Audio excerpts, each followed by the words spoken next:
Hey everyone, Dave here with Affordable Door and Gate. I hope you are doing well. So I had a subscriber reach out to me. He's working for a company as a tech, and this could be truck or chuck in a truck. This can go for anybody, but this is a rundown of a tool list that I have that's taken me many years to actually develop, and it's a couple years old. It could use a few updates, but let's go through it. I'd love to hear any comments, any positive feedback, or let me know what you guys use or don't use in the comments below. So we got impacts, something that's got 7/16 magnet bit we'll normally have, and then one has our 3/8 drive sockets of some sort, so when you're doing your track and stuff like that. We got skill saw, we got trim nailer. Some of these part numbers are related to service spring. I typically always try to keep everything based off service spring. That's the Holy Bible, that's everything. So just keep that in mind. Quantities are in the middle, not on everything, but if you see numbers, it just kind of helps explain what's going on here. The next to them is the part numbers. We got the hex drives here, magnet bits. And like I said, what you can do is you can either pause to the video if you want. You can kind of scan through this with me together. And then you can also, if you really want it, I can also email it to you. You can just reach out to me at the Daveadubson@gmail.com, and I'll send you this just so you kind of have a copy if you need it to take it to the store and stuff like that. So just keep in mind too, like I said, this is like an overall, like if you're a sole proprietor starting out, you're an entrepreneur. So just keep this in mind, but there's going to be stuff in here too that can work as a technician. I'm going to go through the tool list here shortly of all the hand tools. So we got small angle. We've got 3-inch struts. Like I said, this right here, I might change some of this stuff. That's 2-inch struts. I might do 18. These are kind of emergencies if you need them. And just some of the doors are getting wider these days. So 18 might be nicer. We got torsion tube and whatnot on here. Nothing too fancy. And we also have some rollers here. We got 2-inch nylon rollers with 4-inch stems, quantity 10. Like I said, these part numbers are all from Service Spring. I don't know if they still keep these part numbers since they did QR codes now.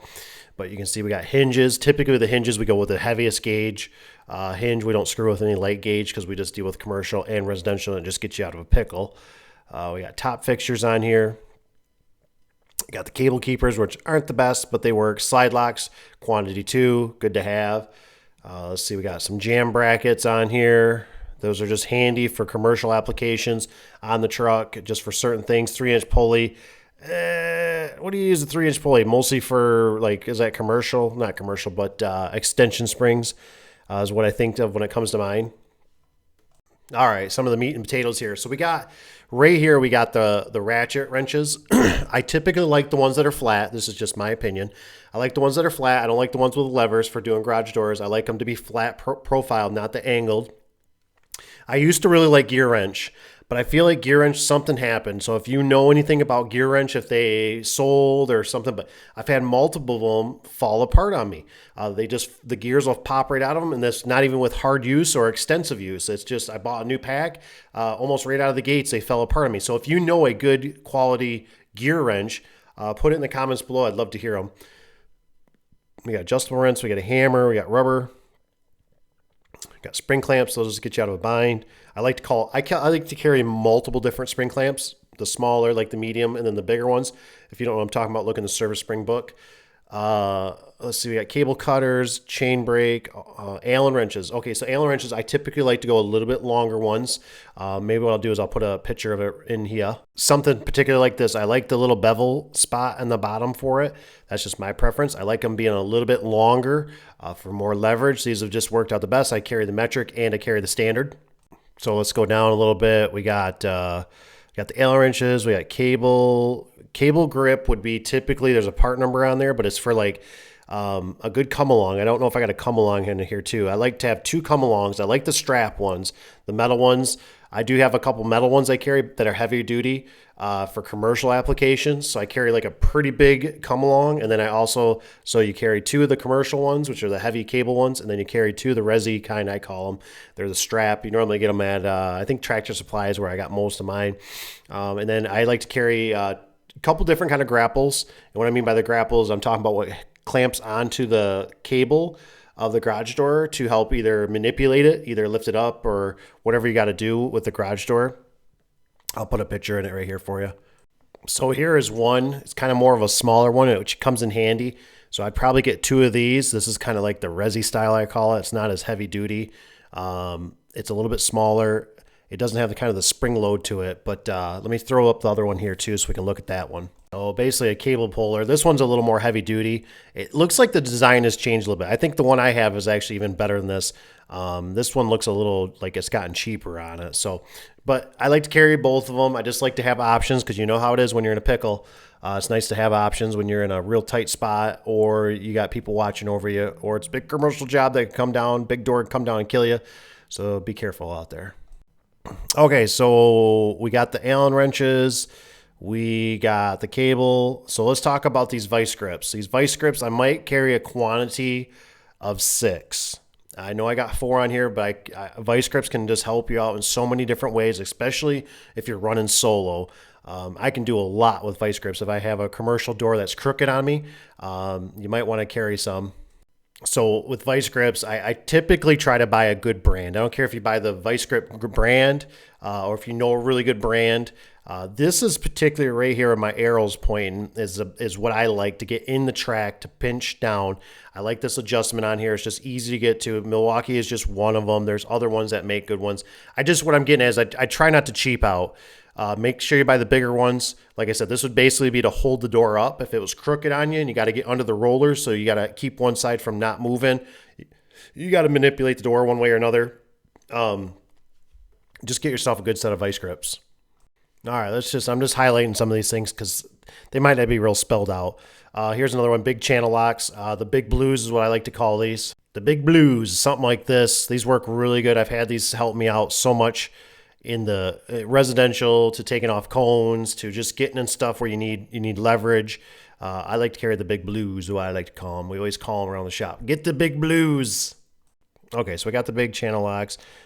Extension cord, you can kind of get your own preference. 4-foot ladder, probably should also have a 6-foot ladder because we do residential and commercial. Staple gun.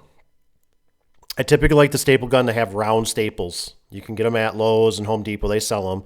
I think they're more like an electrician stapler in a sense, but it's just instead of doing the square, the ones that are flat across top, they do rounded. So get rounded ones. That just helps out a lot. Small screwdriver set is kind of for residential or for gate operators, but they just come in really handy. A punch set, drills, these drill bits. I want to show you these because these have been life changer for me here. So do your own research on this because I believe I can get them for around about $78. But this case right here, I love the case, right? Sometimes simple little things can just make your job so much more easier. And maybe you just never seen this. Maybe you're old school like me and you got the metal case that they get stuck in and they just bind up or you drop it one time and it explodes. The plastic case right here was a game changer for me. I used to buy them at Fastenal. I think I spent somewhere, maybe they were high, probably $160 until I found out I can go on Amazon. I can get them a lot cheaper. They're the same quality. They work. This was just whatever popped up. Like I said, this is $113. You can use this company if for some reason you can find them. The screw-on cap is amazing. I love it. It's very durable. They typically come out pretty easily, and I've been really happy with it. Unless you got something, like I said, send it out to me. Okay, so we're going to get into some more here. The generic 1-inch shaft center coupler. They got the part numbers through Service Spring again. We got cables. We got swedges. We got drums. We got standard lift drums.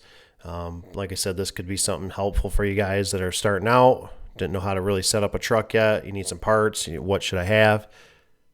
Master links are really important because you're working with chains all the time. So here's a master link. We got offset. We got the standard links. These have been what's worked for us the best for out in the field and most of our commercial and even some of our residential openers. So you can take a glance at this. I figured I'd throw this in here. This is residential, what we kept on the trucks. We also keep a 272 wire on there that I don't have listed on here. But here's just residential garage door springs that just got us going for many years. They've altered a little bit. If something changed dramatically, you can always let me know what you guys carry. Throw me a picture or whatever you got in my email. It's always appreciated. All right, let's talk screws for a minute. These are some of the type AB sheet metal screws, 20 minimum. We got self-tappers, pretty much the generic stuff right here. We got 2-inch lag screws. Then we use the 3-inch because sometimes we deal with commercial. I have drywall on the ceiling, all kinds of different variables, right? You guys know what I'm talking about. We got round head. We got carriage bolts in case you got to sandwich the door back together. It's got peeled apart. Somebody smashed into it, fork truck, all that jazz. Homeowners decide to drive over it because they have to get to that doctor's appointment, and they must, and they will. Cotter pins, assortment, something I probably get from Tractor Supply, Family Farm and Home. Assortment. And basically the last here, wrapping things up, just some remotes. You got your multi-codes, which are good for a lot of commercial applications, LiftMaster, residential stuff. Just don't forget, the voltmeter. I want to show you what voltmeter I use, and if you guys got a better option, let me know. This has been one of my go-to voltmeters. If you guys got a better recommendation, I might do one with a loop around it so you can clip things onto it at the very top. Just do some research, figure out what works best for you. I like this because it's kind of a no-brainer. There's not much to mess with. It does ohms, and it's just you select it and you're kind of done. It does DC, it does AC. It's been a very good electrical tester for us, for myself. It's very simple. Seems like the guys all like them. We've had good luck. Just make sure you get a high enough voltage for what you're dealing. Like this one's a T1000, or a T5-1000. Just make sure you're high enough on the voltage. If you're dealing with like 3-phase and higher voltage, make sure you get the right one. And like I said, a little outdated. You can see the date up there is 2014. But like I said, I think it's still good, useful information. And like I said, if it helps out one person, that's all I care about. So let me know in the comments, like I said, as a community, what we can do or what we can put on here that would help out a young lad or lady, or anybody starting out, or anybody that's experienced. Like I said, comment, put anything in there you want, what you do, what you don't like, certain things you like, maybe I missed, I overlooked, comment below. So anyways, before you leave, if you wouldn't mind hitting that like button on your way out, I'd much appreciate it. Otherwise, become a subscriber. It's free. And I hope you guys have a wonderful day or evening, and we'll talk to you on the next one, and take care. And remember, keep your fingers. See you guys.